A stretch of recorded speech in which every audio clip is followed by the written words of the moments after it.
we share the distinct honor of being labeled as peacetime Marine veterans. If you want to get more into the label, we are short-term peacetime veterans. However, that does not discount what we have done during our time in the service. Our memories are just as important as anyone else's. Every Marine left their mark from the moment we stepped on those famous yellow footprints to the moment we signed our DD-214 and drove down the road, exiting base for the last time as an active duty member of our beloved Marine Corps. This is Chat 62. So moving forward to the journey, I'm assuming since you live in Boyle Heights, that you took a bus down to MCRD, correct? Actually, no. What? I actually had a unique opportunity. What happened was I was supposed to ship out. Something had happened with my eye exam where they had to sort of hold me back from going to boot camp off the bat, because with everybody else that I was supposed to go with, they actually took me to this optometrist that was out in the community. The recruiters paid for the examination, ended up getting a statement stating that my eyesight was good to go so I could enlist in the Marine Corps. Up until that date, I was not knowing if I was going to be able to enlist or not fully or proceed with boot camp because of something coming up in my medical record with my eyesight. Oh my God. So when I was born, I ended up having, I guess the story goes is I was born a premature baby and I was put in an incubator. And what happened was I ended up removing the gauze or the thing that goes over your eyes. Mm-hmm. I ended up burning a part of my eye a little bit where I still see like I see like a light constantly, you know, and I didn't realize that I actually, of course, not knowing growing up, it's just normal to you. But when you start getting older and they start doing those eye tests, and even when you're younger, they realize that I have an eye issue, and it was because of this. And it's nothing they could really repair, nothing they could really do to help restore anything aside from just give me the strongest prescription that they can for my eyesight.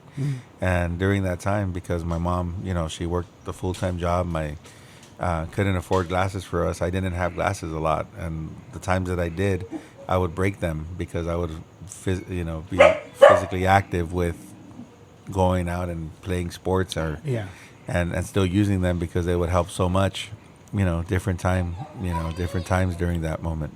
But other than that, I ended up flying out to boot camp. They ended up getting 3 of us that ended up staying back, and they gave us a $45 voucher for food at the airport. We ended up feasting. We bought pizzas. We bought everything, and then we started giving them to people that looked like they were just there because we had finished we got our fill, and then we used the vouchers completely.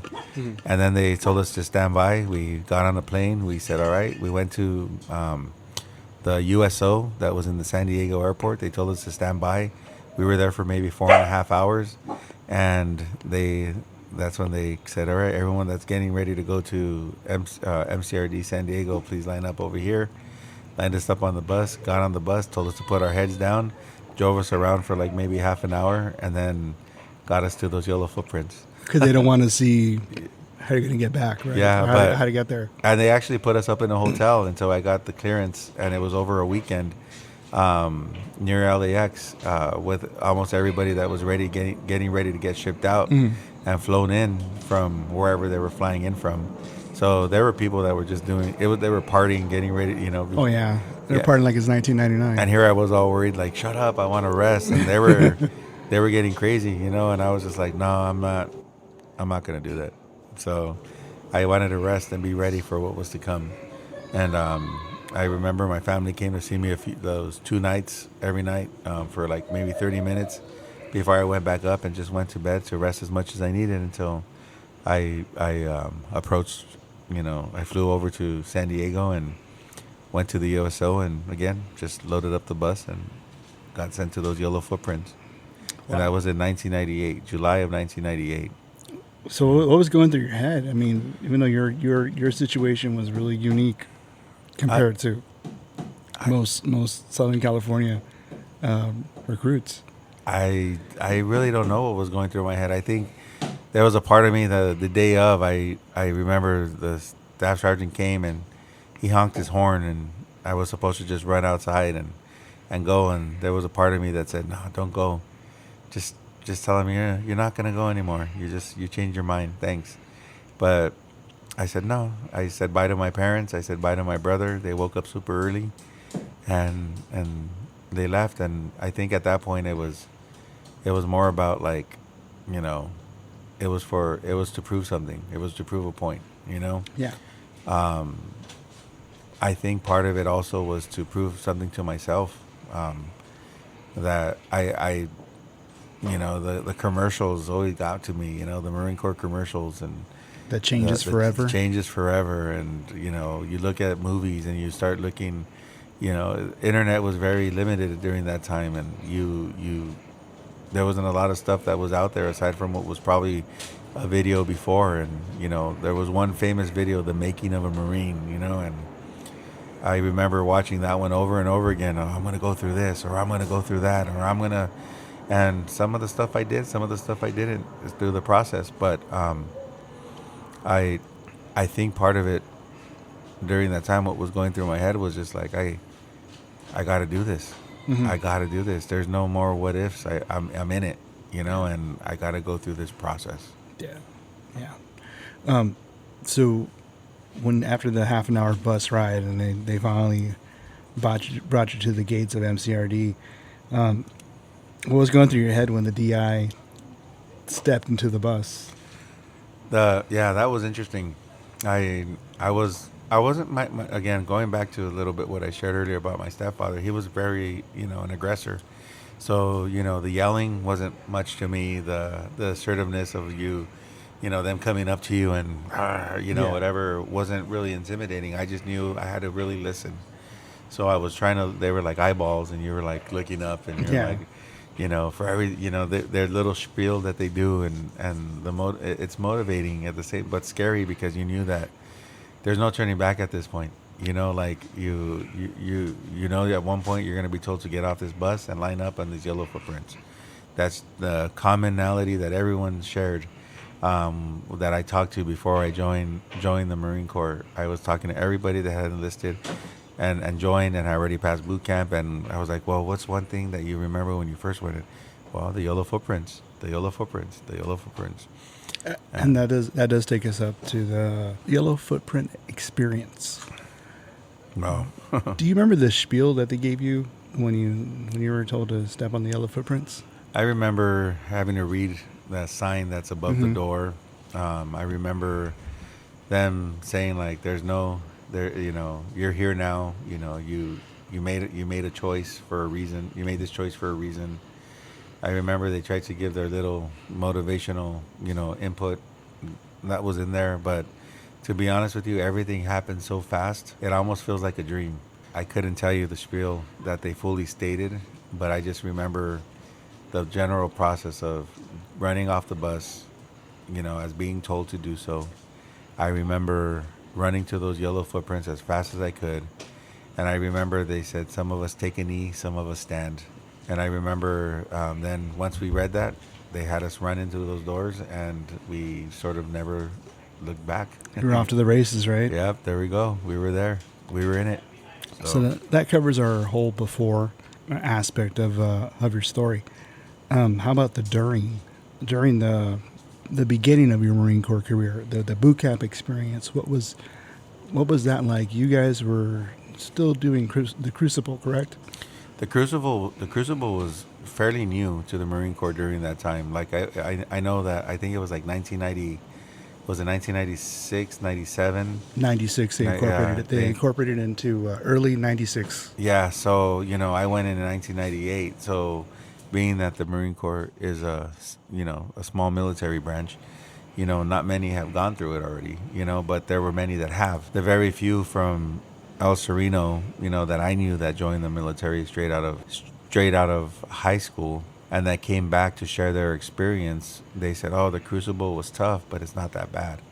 And I was like, well, I don't know. I sort of over-exaggerate everything, and I in a sense of how the Crucible was, you got to tell a story. Yeah, it's your story. I'll tell the story. I'll tell that story. But through boot camp, getting to learn about different, you know, ethnicities, races, cultures, getting to learn about like the background and the history of what the Marine Corps was, getting to work with other people that you've never worked with before in your life, to complete a task, a mission, and move together as one, was something that was not new to me because of marching band, but at the same time too, it was new to me because we were all coming from a different part of life, part of the world, part of again, going back to cultures and just everything that encompasses that. I remember seeing some physically fit people in boot camp, some overweight people in boot camp. I remember seeing like those that were just average in just everything in boot camp. I want to say I was that. Others might say otherwise, but Do you remember the ones that barely made the age limit? oh yeah, And they look like being 17, 18, they look like they were like fucking in their 40s or something. oh yeah. They look like fucking prehistoric, and they were only like 26. I knew one guy. I know his name was. Yeah, well, his his. I knew this one guy. His name was Hernandez. Came in with like 20 years of Navy experience, but at some point he said, "I want to be a Marine," and he comes in and he was given a pair of camis that had U.S. Marine already on them. So when he was saying like, "All right, run over here and do this," I thought he was a U.S. Marine that was already telling us like he was a part of the drill instructor thing, you know. I think I think for me, part of the biggest interesting moment of boot camp was the initial night when we checked in and they gave us our haircut. We're waiting for our stuff to be issued to us, our uniforms, our bags, our everything, and we go into a receiving platoon. They have you shower for the first time. I had never showered with a bunch of men like that. And you had to shower by the numbers. And by the numbers, yeah, you would strip down 1, and they would count down 5, 4. You are done, sir. And it was like, wow, okay. But I one, the shower head coming down on you, but you have like 3 or 4 people that are next to you trying to wash down the same time that you're given amongst everybody. And I think that was the first time I experienced it was like a minute shower. Like we were completely washed from head to toe. You had soap on you still, but it was like, well, you didn't rinse off fast enough. It's your fault. And they taught you that military culture was like, it was like you gotta do it. You gotta be aggressive. You gotta be assertive. You gotta make sure that you get what you want because everybody else is getting what they want as well too. Mm-hmm. But they're doing it for the sake of togetherness as well. We were all learning. They broke it down by the numbers. Putting on your shoes, putting on your underwear, shaving our heads, like the number one thing that we possibly do as we walk in. But other than that, I think the process was challenging. I'm not going to say it wasn't challenging. It was exhausting. It was draining. There was many times that I felt tempted just to say I'm done. I want to give up and just go back home because I know I would be loved and cared for and all that stuff. But I also had the love and care that they were giving me by sending me letters and encouragement and motivation and I'm going to do this. I'm going to do this. It's only 5 more weeks. It's only, it's only 13 weeks. Oh, it's 12 more weeks. Oh, all right, it's 10, it's 11. It's, you start breaking it down and then you're down there to the final day and it's exciting. It's just an exciting moment. I am a Crucible Marine, again, going back to that. And the Crucible was interesting. It was challenging, but it was rewarding because that's when you earn your Eagle Globe and Anchor at the end. And I remember, I didn't want to shed a tear. I did shed a tear, a few tears, just because I felt like I did it. I did this. Like I was led, I was shown, I was given motivational tools to get me through this process. I had to go through this process, and it was me alone with the encouragement of what I later learned that are now, the brotherhood, the togetherness, the oneness, and you move together as one. I remember people were dropping out of the Grim Reaper. Yeah. They were like, and that was like the final test, and people were dropping out. I'm like, you made it so far to give up? No way. Give me your rifle. Give me your bag. Give me everything that you have, and your gear, and everyone else will carry you up. But you're gonna get through this. And I remember looking back, and seeing them and everyone finishing, getting to the top and running back down. And it was like that throughout boot camp. You know, people would finish and run back for you just so they could make sure that you finish. If you hurt yourself, someone would sit there and wait for you like that to get. And if you're falling behind, you know, someone will sit just, you know, it was just like, wow, you went through this process. You were doing it, but you were doing it with somebody else, and that wasn't that experience in itself was one of those that I don't know. It's like you sort of have to experience it to sort of to understand it. I guess you realize I guess that family component, you know, like your family will love you despite your faults, your wrongs, and all that stuff because you know you have that bond. But now you have a bond that you've experienced something together that you didn't think you could even do within your own life, or you know, like I hated heights and I was able to jump off a wall.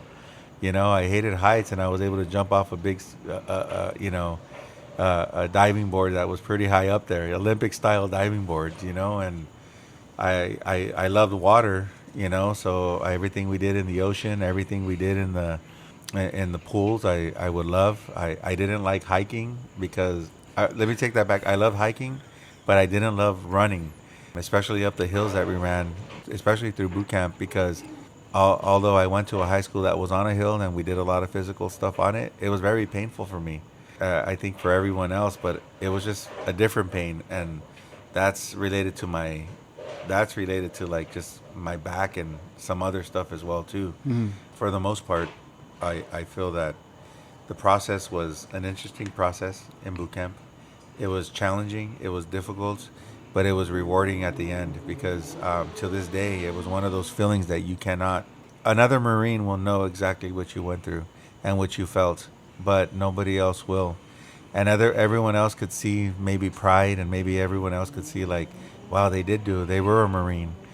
They see it. They don't feel it. You know, like when you hear the Marine Corps hymn, when you see another Marine, especially a new recruit, you know, or boot that came, or a Marine that came out of boot camp, you know, you get excited to say, hey, let me buy your lunch for you. Come here, Marine. You know, and then you share with them, oh, you know, it's that there is that bond, That camaraderie. yeah, camaraderie. I know I didn't understand that until I went through it. So I think boot camp definitely was a curve in my growth in life. I already felt old as a 17-year-old because of life experiences, and I felt that I knew it all. I think everyone that's in their teens has that thought process because of what they've experienced, but I know that there was so much more, and the Marine Corps was going to definitely not give it all to me, but definitely show me what more there is out there. You know, so I was thankful for that process of boot camp because it definitely made me appreciate teamwork, camaraderie, and togetherness as we moved as one to become one. Okay, now we're going to talk about MCT, Marine Corps Training. That was our version of School of Infantry for the Pogues, the persons other than grunts. Um, MCT was, I don't know about now, but it was a 21 day? Roughly around, yeah, 21-day experience. 21 day experience where you got to go out into the field and do everything that the grunts did. That's pretty much it in a nutshell. Yeah, MCT was really interesting. It was exciting for me because it was something that was going to be new. Growing up, I wasn't.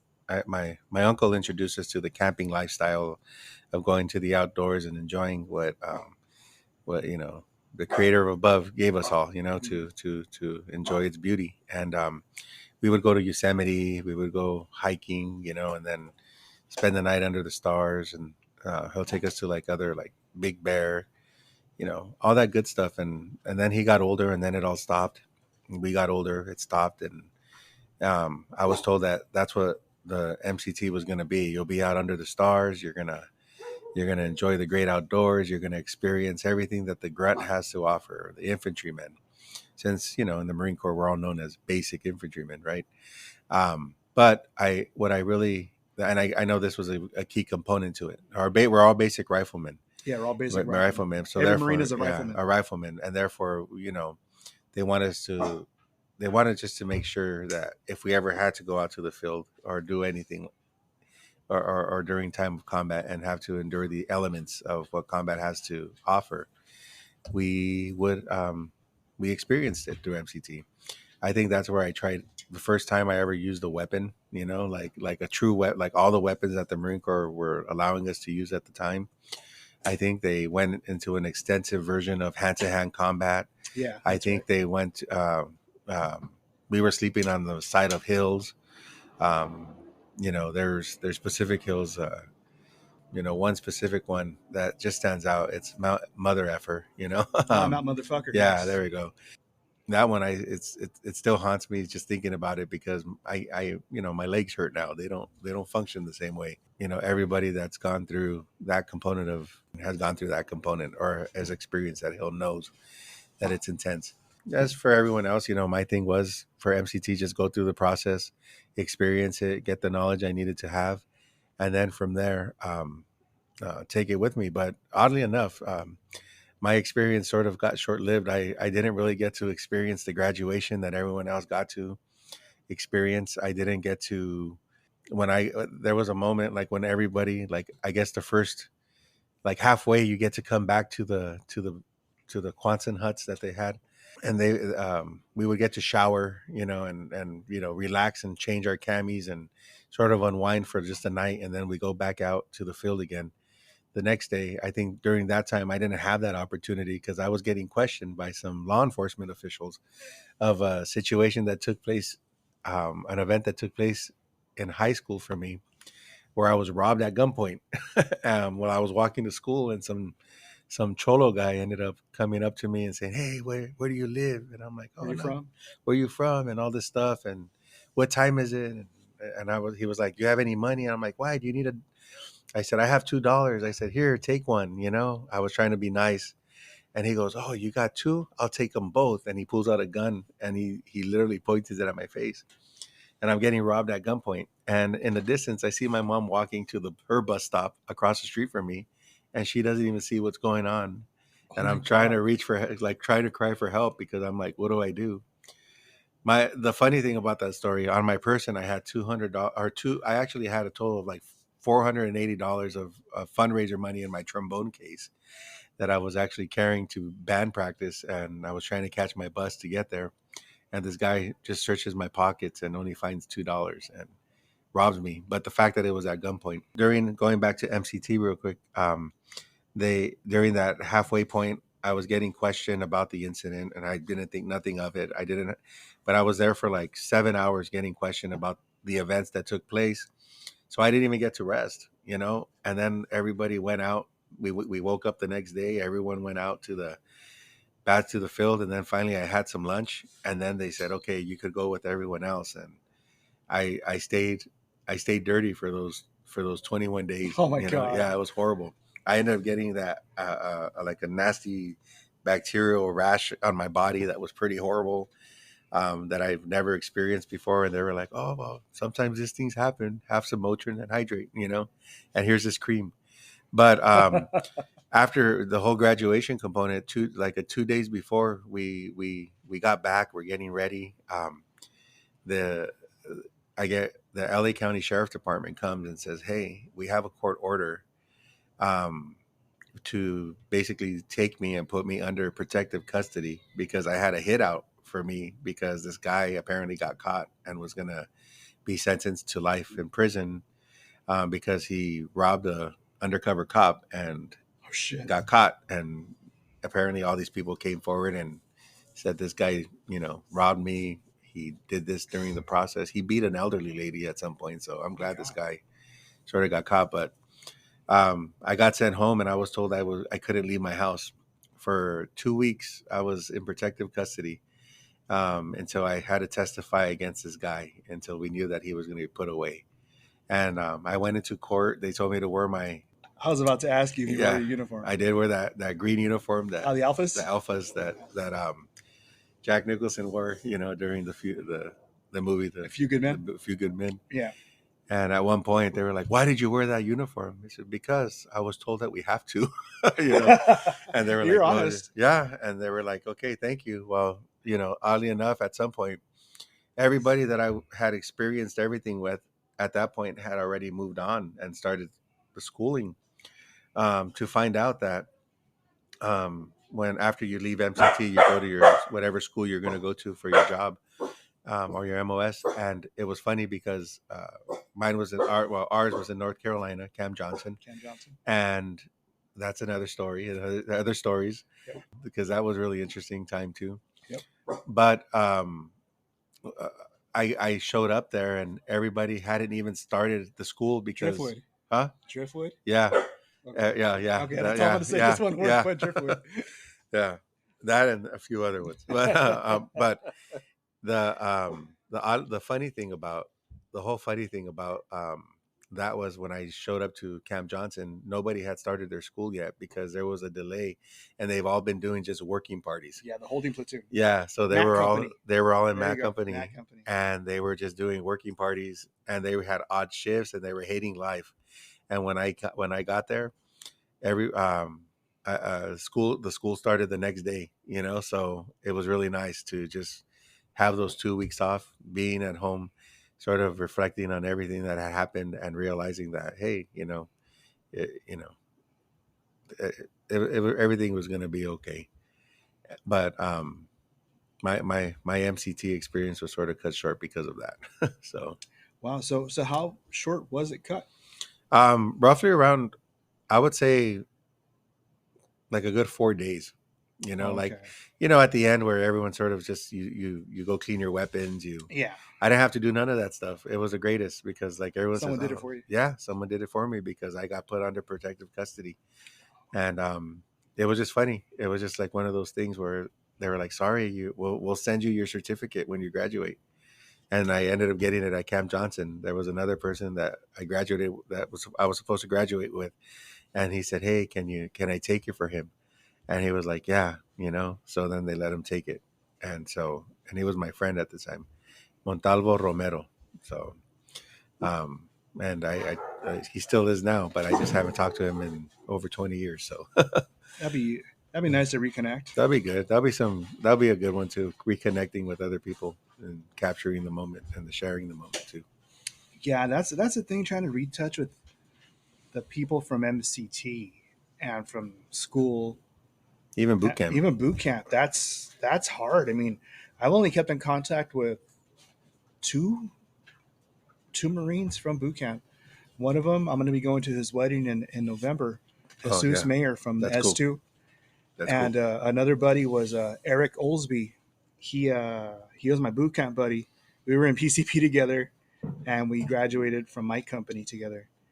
And we were supposed to go to Okinawa together that first year, but I discovered women, and I opted not to go to Okinawa. That's a whole nother story for another time. Yeah, I guess we'll cover when we cover Camp Johnson. Yeah, and we will cover Okinawa, especially if Lopez is here. So I know, even if we have to get him over satellite or Zoom, We'll whatever get they him. do nowadays. We'll get him. Other than that, the experience was intense. The fact that we did it, the fact that every Marine has to go through it, and I think those that are going in infantry go through it even worse, because they're there longer. I hear that they extended MCT.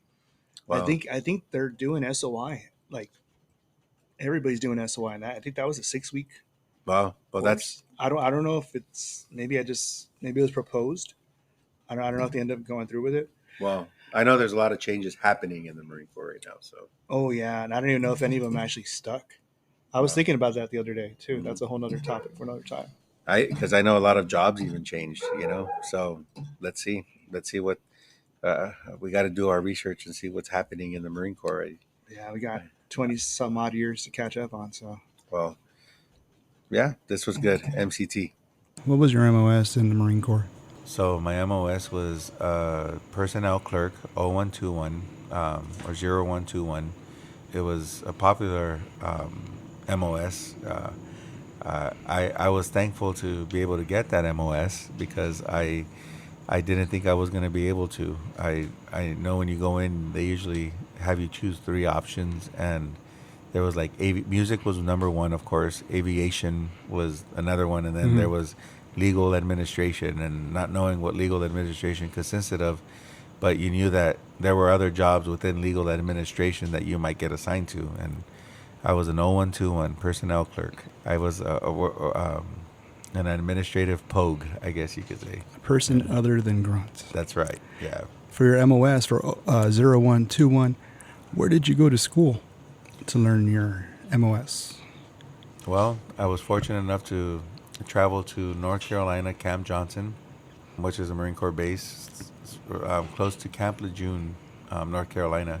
It was over there in a small little camp known as Camp Johnson, and it was personnel administration school, so PA school. PA school. And that's where all the administrators for the Marine Corps went to school so they could learn about their specific job.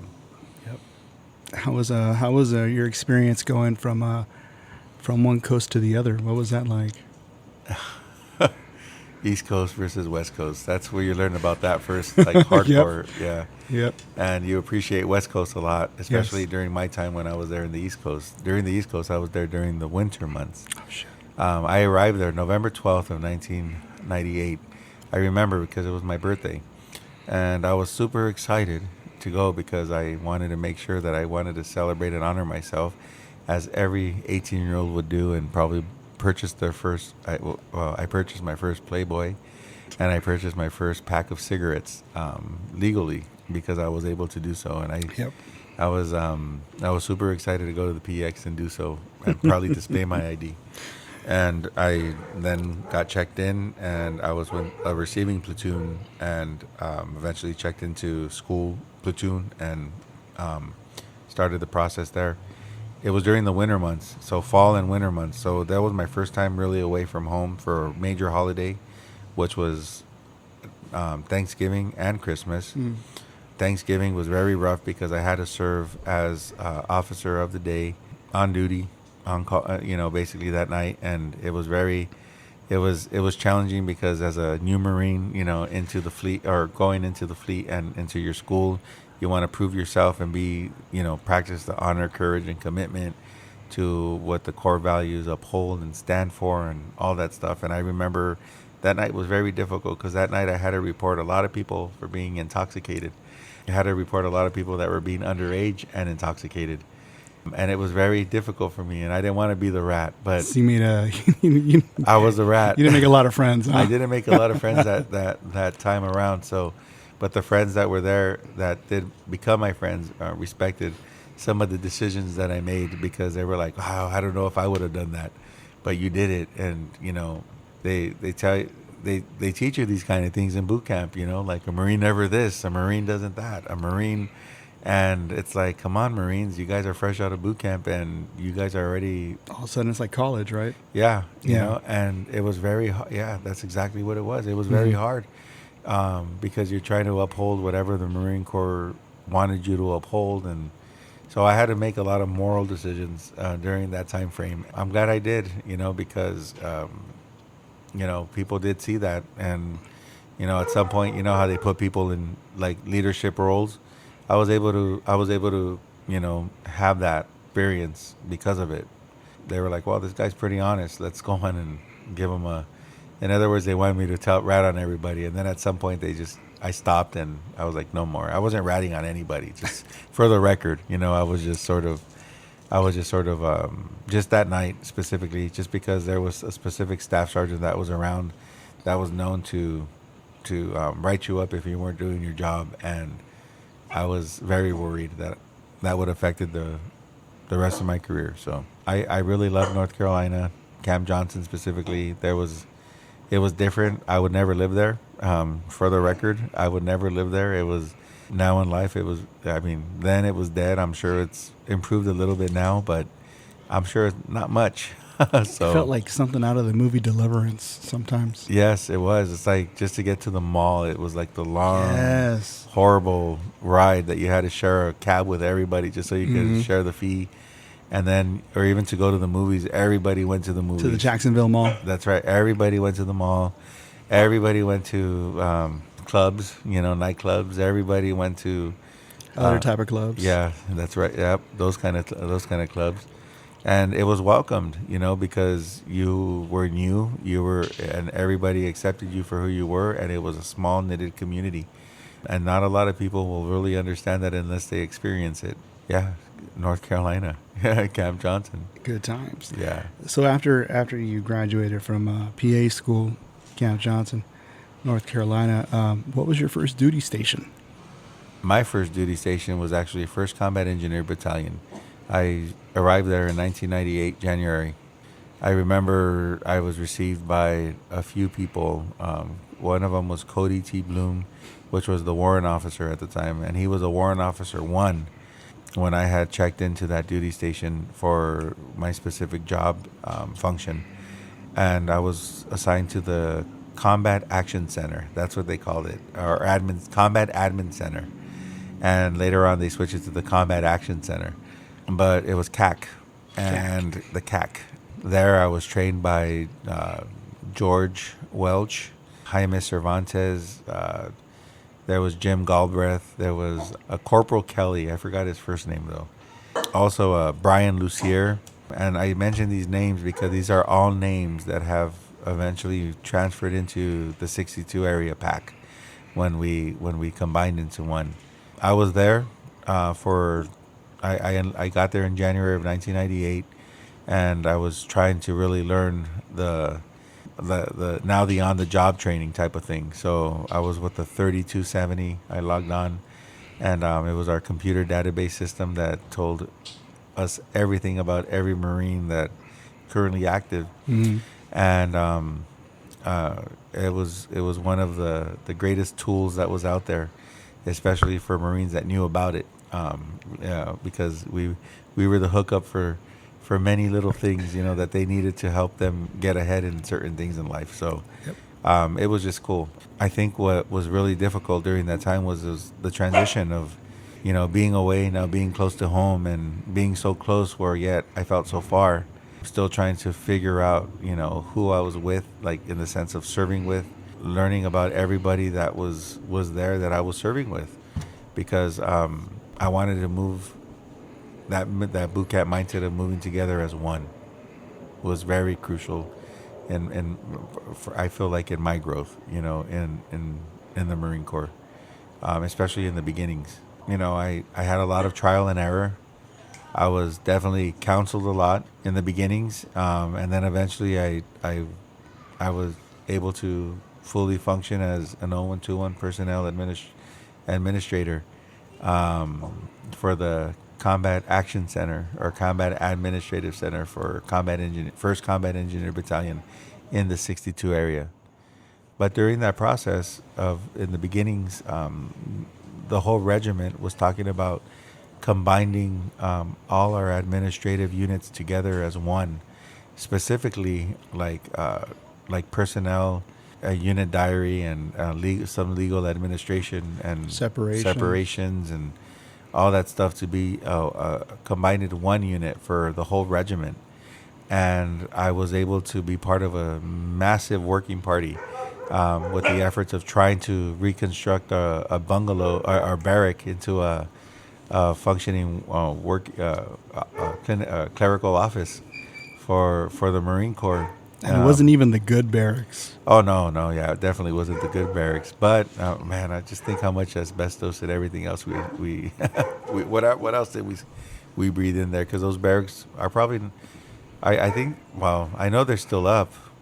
But right. I saw a Marine not too long ago posted on the Facebook page for the PAC Marines, and the building still looks the same.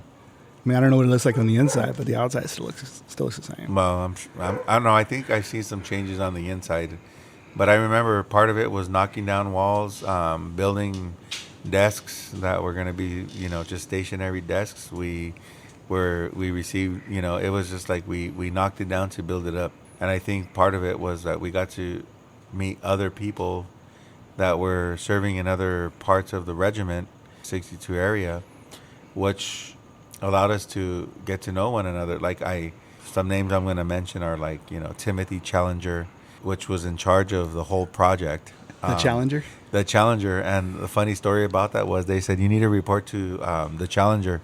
over there, or Challenger over there at the barrack where they were demolishing and restoring and into an office. And I said, "Oh, I'm looking for the Challenger."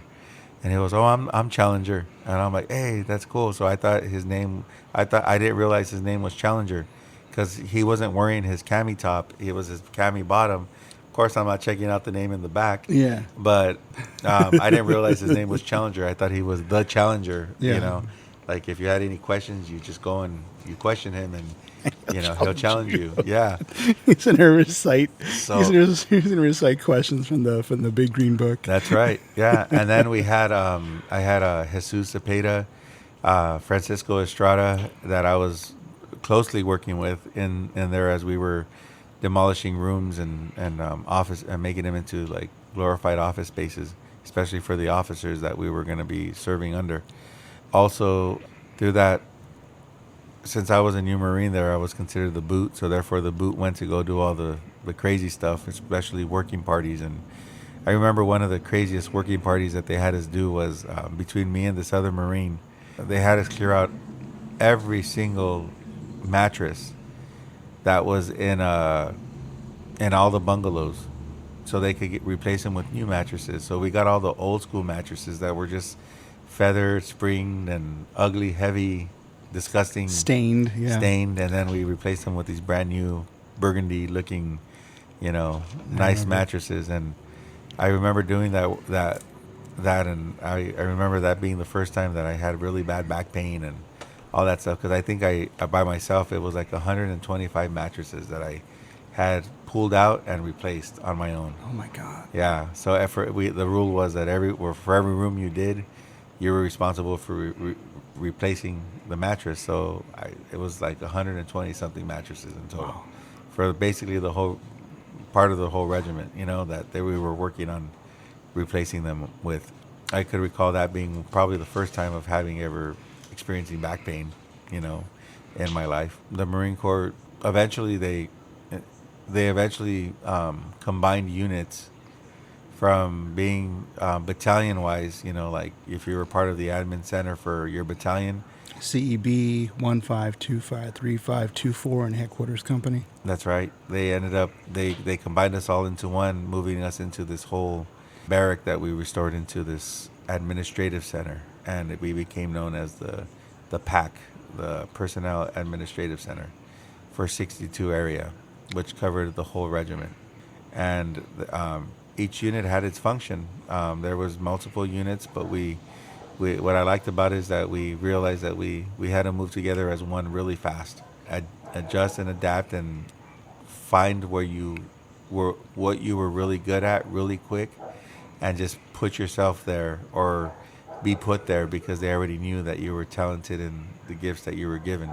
I was part of the front of the office. I was part of updating service record books, basically. Like if someone went out to do something or like receive their marksmanship badge or receive their like physical fitness test and get a good score and update it into the system and help them get promoted and make updating awards. Awards, and actually typing out promotion awards, because we typed out with a typewriter back then. Yeah, the promotion warrants. Promotion warrants. Also, sometimes even awards, depending on what they would have us do and which unit was getting used to what we were now doing as a pack versus as a individual administrative center, for each battalion. I think once we all moved in, you started to develop who you were, because, as a man, I feel that our work encompasses our character, in essence, and as we're learning, especially when we were younger, this was my first job ever. I had like paid job. I had volunteered in places. I had done a lot of administrative stuff that was volunteer, but I wanted to make sure that I was giving it my 110%, to make sure that I deserved my paycheck versus earning my paycheck, So I wanted to make sure of that. But you know how it works in the Marine Corps. They really utilize you. you're not necessarily just doing administrative responsibilities. You're also doing infantry responsibilities. You're doing, you're cleaning up stuff. You're getting pulled to stand watch in other units that you never thought you would stand watch in. You're getting called to go overseas, to serve with another battalion so just in case they ever need to use you elsewhere, they'll take you, and you have that expertise. And that brings us to our next subject, deployment. You had the honor of being deployed while at the PAC. I did, and that was a funny experience in itself. I never wanted to. When I enlisted, I made sure I mentioned to the recruiter that I never wanted to go overseas. I never wanted to see any other part aside from just the schooling of North Carolina. I just wanted to be in Southern California or California, so I could make sure that I'm close to home and be able to get close to my run home to my family if they ever needed me to be there. What was funny about that was that I'm just thinking about when I went overseas. I was with a roommate. His name was my roommate at the time was he came out of Corporal Manuel Martinez. At the time he was a lance corporal. He wanted to go overseas and he signed me up, and I got called in one day to, oh, you all are here because you guys signed up, and I'm like, I didn't sign up for this. Oh shit. And he was like, no, don't say nothing, just let's go, it's gonna be cool. And I was like, okay. He was like, you're gonna be assigned with 2-4. I'm like, oh, okay, well, I don't know what 2-4 is about. Let me check what they're about. So I do more research a little bit more, and I realize that they're an infantry unit. I realize that they're going to be going out and they're going to be doing specific things because they're part of the 31st MU. And I was like, oh, man. But then I was like, well, I'm already signed up. That what if component again came to my mind. What if this opportunity is here for a reason and I don't take it and I lose out on so much? I'm glad I did, and I was able to go overseas. I was with 2nd Battalion, attached to 2nd Battalion, 4th Marines. We were with part of the 31st MU. Through that process, we were able to go like on ship, the USSX. We went to South Korea, trained with the ROC Marines. We were able to go to Okinawa, Japan, which was where we were primarily stationed at during that time. That was our primary duty station when we were there. Through that, we went to mainland Japan. We did some other little things here and there that were, I guess, considered humanitarian, but it was a unit. There were unit awards that were submitted, so it was like a group effort versus individual effort type of thing. Mm-hmm. For the most part, we were, I smile because you probably could hear it in my voice, the smile. There were a lot of great memories, and I got to know a lot of great people. And because of that, even to this day, I still communicate with multiple people from 2nd Battalion, 4th Marines, because we share a moment while we were over there. Some of those moments where I was able to be a part of the all-Marine volleyball team, and with some of the corpsmen and some of the Marines that wanted to just play volleyball during that time. Mm-hmm. There were other people that were able to join the Marine all-Marine volleyball team that were like the sub unit of like, I guess, just Japan, like their portion, and then of course they get their best players and then they use them for the greater all-Marine team. Yeah, it was really cool because we would go to work, do what we need to do, handle what we need to handle, participate in what we need to participate in, and then we would get off of work and then, like, say 6 o'clock till midnight, go focus on what you needed to focus on. Like me, it was volleyball and working out, and then of course trying to find a way to talk to my girlfriend at the time and all that stuff. But with an international calling card. That's right. Yeah, it's $2 for every minute that you use. It seemed like I got to explore different foods, different culture, experience the cultures. Part of that, like I said, we were able to go to South Korea and explore there and get hooked up with the ROC Marines, and they were able to show us stuff in the community as well as how to survive in climates that they live in. They live in much colder temperatures than when we live in. We were there during the rainy season, and it was pretty miserable. I look back now and said, wow, I did that. Like I can't believe my body was able to go through that. And be able, and mental, like the physical, the mental, the emotional, the everything. And then at the end, when you're done, you're just sort of like, wow, I did it. Like I did it. My body allowed me to go through this. And because there's people that no matter how much, I've seen people try to finish something and they can't even finish because their body won't even let them. Right. Where it will just lock up on them, and and it's like they're done. And it's like, what do we do? Do we help them or do we leave them? Of course, as a Marine, they teach us to help them. The other component is the knowing that you did it, knowing that you had full support. There's nothing like finishing a run and knowing that people are cheering you on. There's nothing like saying, "Come on, Almanza," or "Come on, Monarca, you could do it," when you think that you can't. And someone else sees something in you. It was interesting. Going back really quick, I want to share a little story. I'll never forget my first hike in the fleet with 1st Combat Engineer Battalion. This was like a 20-mile hike. We woke up super early, like at 2 a.m. They took us out, and we started walking around everywhere. And randomly, we were getting, they were popping these gas canisters that, that had the gas that would make you cry, and Yeah, the the gas CS gas. that would make you throw up, that would make you whatever. And part of it was to teach you if there was a chemical situation that you needed to be safe about. And what I liked about was they were like, gas, gas, gas, and everyone's gas, gas, gas. Everyone gets excited. Pull out your gas mask. You put it on as fast as you can. Clear it. And make sure that you just wait it out until it passes, and they tell you get up and go, and then they make you walk with it. And I remember I was like, this is ridiculous. I can't breathe in this. And they were like, don't focus on it. There was always someone there telling you, oh, come on, or don't focus on it. Or here, and then finally you take it off, you breathe, and you're like, like you're it's like you're breathing for the first time. Yeah. I think every experience in the Marine Corps that I had, especially up until this point, have felt like a fresh of breath air when I had accomplished it, knowing that I had accomplished it, and everyone was taking that deep breath at the same time, as one, going back to that oneness.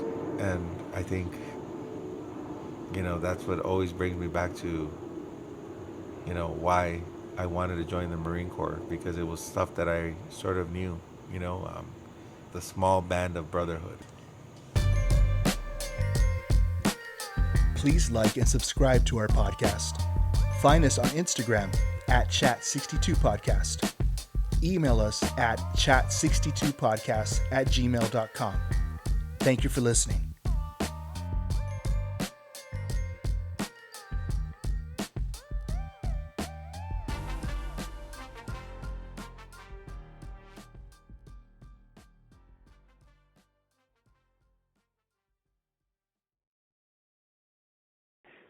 The old gunny says, fix yourself, fix yourself, fix yourself, fix yourself, fix yourself, fix yourself.